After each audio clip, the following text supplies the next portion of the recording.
Halo, selamat siang Ibu dan teman-teman. Saya atas nama Feremia Elu dengan NPM 33230030. Baik, di sini saya akan menjelaskan materi tentang PISA dan TIMSS. Baik, yang pertama, jelaskan apa yang Anda ketahui tentang PISA dan TIMSS dalam mengukur potensi siswa internasional. Menurut saya, PISA dan TIMSS adalah dua program penelitian pendidikan internasional yang bertujuan untuk mengukur pencapaian siswa dalam berbagai mata pelajaran di berbagai negara di seluruh dunia. Yang pertama, PISA. PISA, Program for International Students Assessment, adalah program yang dilakukan oleh organisasi untuk kerjasama dan pembangunan ekonomi. Yang kedua, TIMSS. TIMSS Trend in International Mathematics and Science Study adalah program penelitian yang dilakukan oleh Asosiasi Internasional untuk Penilaian Pendidikan. Kedua, bagaimana prosedur atau mekanisme PISA dan TIMSS?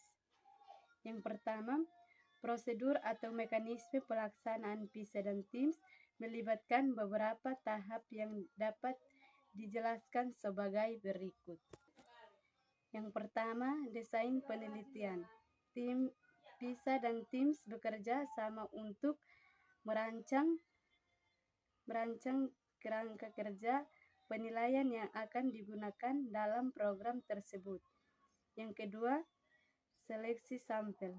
Untuk mencerminkan keragaman pendidikan di seluruh negara, sampel siswa dipilih secara acak dari sekolah-sekolah yang akan mewakili populasi siswa yang lebih besar. Yang ketiga, pelaksanaan ujian. Ujian PISA dan TIMSS dilakukan secara serentak di berbagai negara. Peserta siswa yang terpilih mengikuti ujian yang akan dirancang khusus untuk mengukur kemampuan mereka dan di bidang tertentu seperti membaca, matematika, dan sains. Yang keempat, pengolahan dan analisis data. Setelah ujian selesai, data yang dikumpulkan dianalisis secara statistik. Hasil penilaian siswa dan analisis untuk menghasilkan data komparatif yang dapat dibandingkan di tingkat nasional, regional, dan internasional. Yang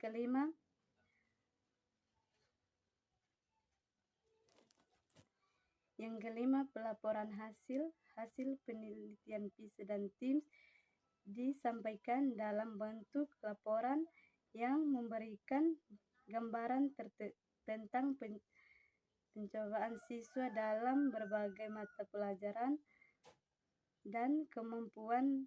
Laporan ini digunakan oleh pemerintahan, peneliti pendidikan, dan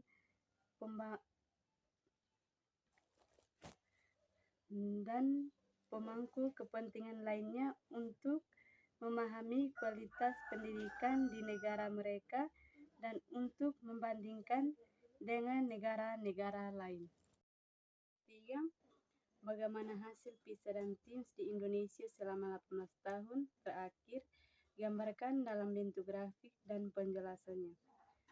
Hasil studi TIMSS, Trend in International Mathematics and Science Study, bertujuan untuk mengetahui perkembangan matematika dan ilmu pengetahuan alam atau IPA siswa usia 13 tahun atau SMP MTS kelas 8 yang diselenggarakan tiap 4 tahun sekali.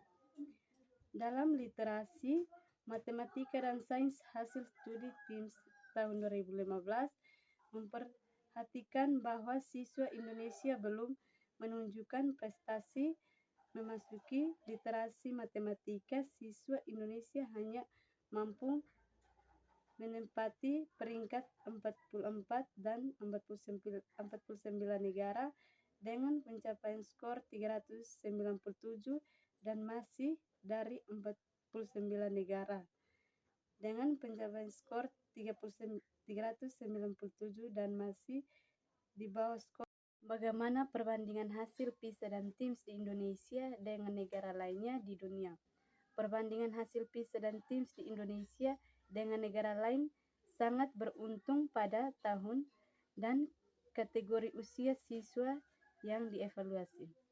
Yang kedua, namun secara umum Indonesia memiliki posisi yang lebih rendah dalam peningkat PISA dan TIMSS dibandingkan dengan banyak negara lain di dunia. Yang ketiga, pada PISA 2018, Indonesia menduduki peringkat ke-74 dari 79 negara yang diuji dalam matematika dan peringkat ke-71 dalam membaca. Hal ini menunjukkan masih ada banyak tantangan yang harus dihadapi dalam meningkatkan kualitas pendidikan di Indonesia. Yang keempat, pada TIMSS 2019, Indonesia menduduki peringkat ke-43 dari 64 negara dalam matematika dan peringkat ke-38 dalam sains. Meskipun terjadi peringkat dalam beberapa tahun terjadi, Indonesia masih perlu melakukan upaya lebih lanjut untuk meningkatkan pencapaian siswa dalam bidang matematika.